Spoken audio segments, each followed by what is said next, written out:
Battle Athlete. Alright, so there's this game called Dream Daddies. It's from the Game Grumps.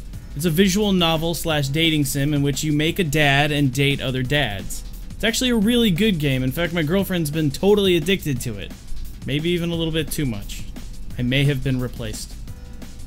But I'm not here to talk about Dream Daddies necessarily, so much as I am to talk about some fan art revolving around the game. There's an artist called O'Nips that did a gender bender version of the daddies from Dream Daddy. If you don't know what a gender bender version of something is, it's where if a character's male, they draw it as a female, and vice versa.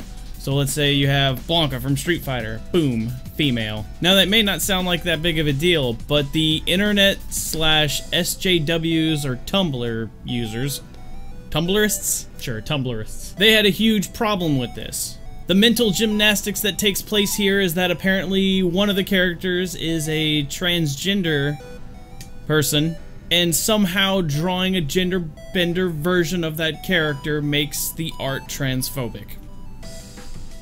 Also, one of the other characters is kind of a bigger guy, and when she draws the female version of it, it's not fat enough. This apparently warrants death threats and harassing the artist, criticizing what she looks like, going into her past and digging up things to just hate her for, and it's honestly pretty ridiculous. Even the developers of the game, when they got wind of this, tried to defend the artist and say, hey, cut it out! And the backlash was so severe, this poor artist's Patreon support was pretty much cut in half from what I understand. So this actually affected her livelihood. This eventually forced the artist to, in a roundabout way, apologize when she really had nothing to apologize for. It's actually extremely similar to something that happened to a Steven Universe fan art a few years back. An artist drew a version of one of the characters as a thin woman instead of being the large woman that she normally is, and the backlash was so severe that she almost committed suicide. I just don't understand fucking people sometimes. Now, the reason I wanted to talk about this is just because I actually have a really close friend of mine that is trans, and even she agrees with me that this sort of behavior and attitude trying to defend trans just makes trans look really bad. This is the kind of shit that people hear about and what they think about when they hear about transgender people.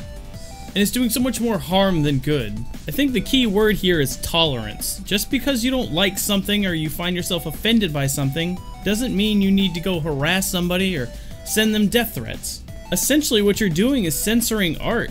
Could you imagine what art would be like if we just kind of censored everything that we found offensive? All I'm trying to say is, the road to hell is paved with good intentions. Also, did you guys ever notice that it's only the really good art that offends people? I never see anybody offended by some stick figure bullshit. It's always these amazing artists that get all this hate and flack from Tumblr and shit. I guess that means you're doing something right, O'Nips. Especially with these Overwatch booty drawings. Hang in there. Don't let the haters get you down! Hold on, what the fuck is this? Did they just draw all of the Dream Daddies as cats?